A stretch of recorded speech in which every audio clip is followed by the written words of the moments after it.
Hello, everyone, and welcome back to the Little Hedge Grove. Today I'm going to do something a little bit different on this channel. I want to divulge with you a little story on the Fae and how I met the Fae that I do channel, who allows us to call him Atri. I have a feeling that a lot of you may be wondering or assuming that he is just someone that I, channel from another otherly type of realm or dimension, and that is what I do. But I don't want people to think that he's just some being that's just out there, that I only communicate with through, meditation and those kinds of things, when he's a very real, physical, practical being in the environment as well here on Earth and around my home. I feel more comfortable being able to reminisce and think back on this story if I'm not facing the camera. It makes me a little more nervous and hard to just envision what happened, and I want to give you the best recount that I can. It started years ago when my sons, who are now 14 and 15, were only 8 and 9 years old. As a single mother, I didn't have a lot of money, and my parents had recently bought this abandoned house that was in a very nice neighborhood. It was a huge house, but it had been abandoned for about a year with nobody living in it. The prior resident had passed away, not to anything, underhanded or whatever. She was an older woman who I don't know the details, but I believe died of natural causes, just as, an older woman. But she did die in the home. And my parents lived across the country from where this house was. I lived here in the area. And they offered me the opportunity to move into the house and live there for free. And as a compensation, it would just be a way for someone to live there and watch over the house, while it was still going to take them about 6 more months before they were able to move out across the country to move into the house. So it was a great deal for me. Free residence for 6 months, and I could just look after the house for them so someone was there. Now, the only issue that I had was that the house already seemed a bit off to me when I would walk in there by myself. It had a very hollow feeling to the energy, and before I even moved in, I remember hearing humming sounds coming from the upstairs. And one time when I was up in the upstairs bathroom washing my hands, the shower curtain fell down right next to me, and there were a bunch of little odd, weird things like that. It's hard to describe, but something about the house just felt alive and as if I was not alone in there. But I did not want to pass up the great deal to have 6 months free rent to save up some money.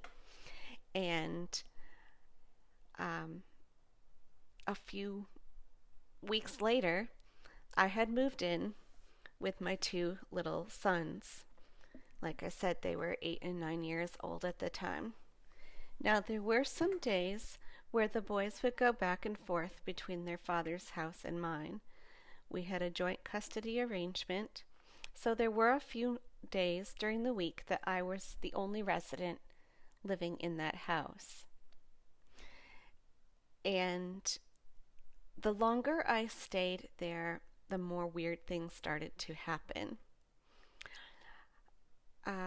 For instance, I started to hear lots of footsteps from the upstairs. My bedroom was downstairs, the boys' bedrooms were upstairs, and the master bedroom where my parents would move in was upstairs as well. I was sleeping in a guest room downstairs. This is a very large house. I kept hearing footsteps moving over top of where my bedroom was and giggling. I would hear little giggling noises, and then the next morning, all of the power would be out, but only in my bedroom. The entire rest of the house was fine. Just my bedroom lights would not work. Nothing would work. My computer, all the electricity in the bedroom was out. I had to call the electrician. They would come out and tell me that there's nothing wrong with the electric, just someone had turned off the switch outside. So, thinking this is odd, but going with it, I would continue to live there. Now, immediately there was a very ominous feeling upstairs, besides the footsteps and the giggling. This was something different entirely, and I was completely convinced that there was more than one entity in this house.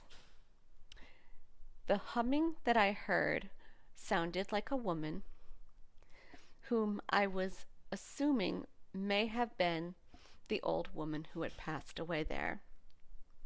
But there was also a very ominous, dark, creepy male presence vibe upstairs near the master bedroom. Enough so that I myself did not want to go up there to investigate. I would occasionally see shadow type dark figures out of the corner of my eye moving up there, and it was just this general feeling of doom and this fear, and I would be paranoid to go up there. I stayed downstairs, especially when the boys were not here, and stayed to my room, the downstairs TV room, the downstairs kitchen, the bathroom downstairs. I very little went upstairs, except for when the boys came, and then we only went upstairs to basically shower and for them to go to bed in the bedroom. Now, I did not mention any of these fears to my boys. They were little, and I of course would not want to make them worried or scared about something that wasn't necessary for them to be scared about. And, I would not want to encourage that. But on their own, the boys were terrified to go upstairs. They started talking to me about a shadowy man being upstairs. And I was forced to truly investigate this issue. I, being, very honed into my pagan practices with my druidry, I'm up there with, the sage, the bells. I'm telling whatever it is to get lost. You're not welcome here. I saged out the place really thickly. I also practically investigated to make sure that there was no, homeless person or somebody sneaking in up there around the home, since it had been vacant for so long. Nothing was there. Nobody was there. There was a little crawl space attic, and I even got up the nerve to peek my head up there. Nothing was up there. Nothing. Cleansed the place, like I said, and it continued to linger. Whatever it was not going away. It was so bad that my oldest son, who was 9 at the time, when I told him he needed to go take his shower upstairs, because the shower was right next to the bedroom there, that he started bursting into tears, crying, saying that he couldn't go up there by himself. It was too scary. And I had to actually go upstairs and sit outside the bathroom door with him to prove to him that I was right there, nothing could happen while he would shower. I would sit right there by the bathroom door on the floor for the entire shower. It was finally one night when the boys were not there and I was home alone in the house that I was downstairs in my bedroom, curled up in bed, trying to go to sleep when I could hear the giggling. It was very loud. I could hear it in the walls. I could hear it from upstairs and little scampering footsteps, all upstairs right above my bedroom. And I was trying to block it out. And then I remember turning around in my bed, and that was when I saw Atri. He was crouched right by my bed on the floor, peering up at me, and we locked eyes. It, for the first moment, I will admit, it terrified me for a second. And I know I have said that Fae do not usually appear in a way that is scary, and I do not believe he was. But what I was more terrified about was the fact that it was absolute proof that everything that I was thinking about was true. That there really was someone here in the house. There was a real being sitting there right in front of me, looking at me. I was not asleep. This was not a dream vision. This was not a meditative vision. I was looking right at him, and he was looking right at me. He looked like a kid. He appeared as a child. He looked between the ages of 12 and 13. He looked older than my boys, but definitely not even a teenager. He looked 12 or 13. He had very luminescent white skin that was so pale it pretty much glowed. But the biggest thing I noticed about him was he had huge alien-like black eyes. They were completely solid black.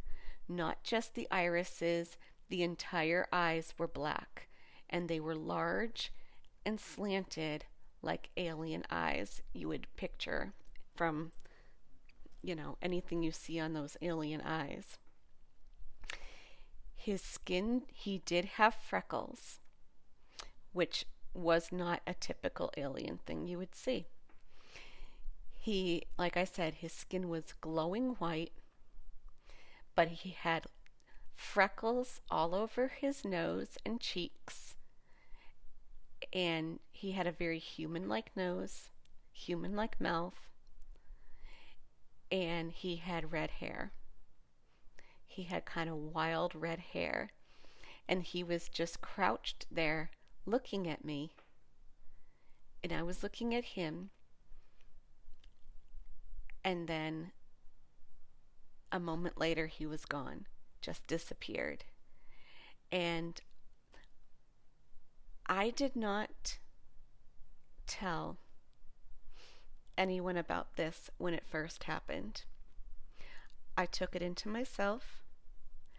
I believe I might have written it down in a journal, but I did not speak of it to anybody. Most especially, I definitely had not spoken about it to my children. Again, I did not want any of them to be scared or alarmed at anything in the house. I wanted them to feel okay and safe. The next day, the boys were back at my house, and I was tucking them in upstairs into their bedrooms after, all the bed routine was done and over with, setting them into bed. And my oldest son had already fallen asleep. And my younger son, who was 8, was still up in bed, and I was talking to him. And I was like, "Are you going to be okay going to bed?" Jay's, my other son is already asleep. And he goes, "Oh, don't worry, Mom. I'm not scared anymore to go sleep up here." He said, "There is an imaginary friend that comes and sits with me after my other son there falls asleep. That he appears and sits next to him and keeps the bad man away." And I was startled to hear this and asked him, "What imaginary friend are you talking about? What imaginary friend?" And he told me that he's a little bit older than him, but he's a kid, and he has red hair and freckles, but his eyes are really dark and weird. Now, I had never told him anything about the being that I saw downstairs the day before, and he literally described exactly the same being. I was happy about this. I just said, "Great," tucked him in. I never once told him that I also saw that. The ominous presence and the woman humming never fully went away. But something did change in the house when it came to the presence that my son and I saw, even though we never talked about it between us, or I never talked to him about what I saw. The playful presence was this child, or appearance of a child. I could tell he looked like a child, but that there was something about him through the eyes that told me that he was not a child at all. That he was much, much older than his appearance was when he was crouched there by my bed. He never hurt me. He never threatened me. What he did do was he protected my children upstairs from the bad, ominous presence. He was playful like a child. I could hear him scampering around. He was giggling. He had a wild energy about him that told me he didn't know limits because he didn't have any. He would sometimes play in the house a little roughly, and I had to explain to him that he's being a little too rough. He would knock things down.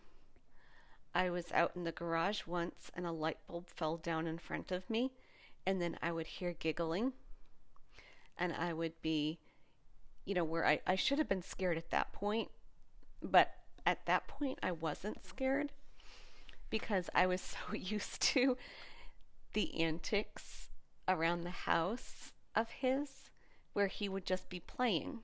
He would be like pushing things around.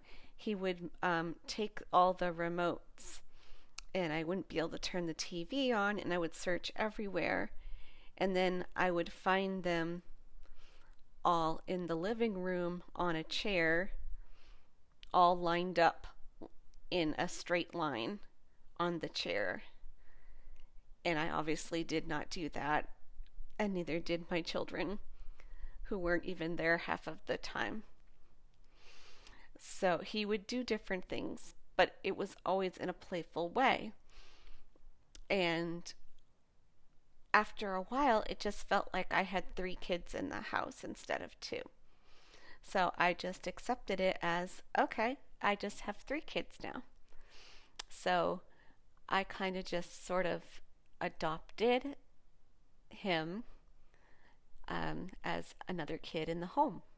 And I believed that that was part of what attracted him to being there around me, was the fact that I was, a single mom. I had 2 boys, and I'm a very childlike kind of mom where I'm very playful myself, and I used to tell lots of made up stories, and we would do a bunch of things, and I think he was just like, oh, there's kids, I'll just join you.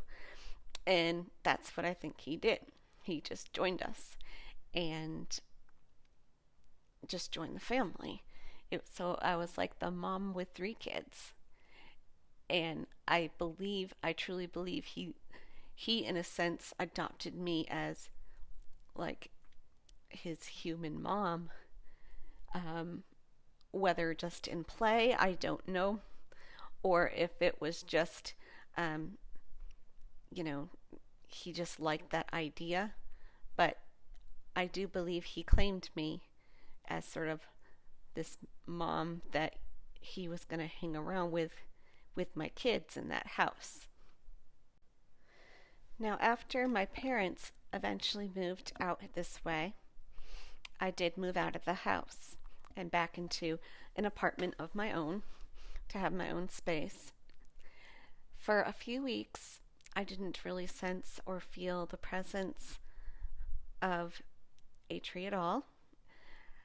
Um, and I was worried that he was attached to the house and that with my moving out, that presence of him would be gone. But a few weeks later, he returned full blown right to the apartment, back to his mischievous antics, the giggling, the moving things around, the touching. I would be on my bed and I could literally feel him sit down. Sometimes I could feel him walking around on the bed where I would think it was, the cats, uh, walking. You can feel their little paws moving around the pillow and down along the bed. And I would look and there would be nothing there. So that was not the cats. That was him walking around with his little feet and doing things in the room. At that point, that's when I started to have visions. He started getting into my sleep, in my dream state. I had a dream one night of him, and he was crying, and I sat down next to him and realized that he was crying his tears into a cup. And then he took the cup filled with his tears and he handed it to me. And without words, I could tell that he was saying to drink it. Now, I know they have stories that say and that you should not accept things from the Fae, especially drinking or eating. But for some reason in the dream, I took the offering of his tears. I do not remember actually drinking it, but I do believe that the gesture was what opened up our empathic channel, that his tears were a gift from me, so that as a representation of his emotions, so that I could have his emotions and that I could have an empathic connection with what he's feeling, thinking, and that channel connection would be open. Because ever since then, I can hear him and I can feel his presence, and I can feel, through a channel what he's thinking and what he's, I can feel his energy. And that's what I'm using on my blog on Tumblr. For those who follow that, that's where that link has come through, where I can do the channeling, I can hear him. And so he's a physical presence hanging out literally like in my house. But there's also an empathic channel going on ever since the offering of the tears. Now, that isn't the only time that I physically saw him while fully awake and not in a dream or in a meditative, vision type of a state. When I was at my apartment, one time I was in the bathroom, just washing up at the sink, and when I looked up at the mirror, I saw him in the mirror behind me. He was standing right by the shower curtain, but this time he did not appear as 12 or 13. He appeared a lot older. He appeared to be about, I would say, 19 or 20. He was still young. But he appeared about more 19 or 20 and a lot taller. Or actually, I don't know if he was taller or not, because when the first time that I saw him physically, he was crouching by my bed. So I don't know how tall he actually was then. But when he was standing behind me, I saw him in the mirror.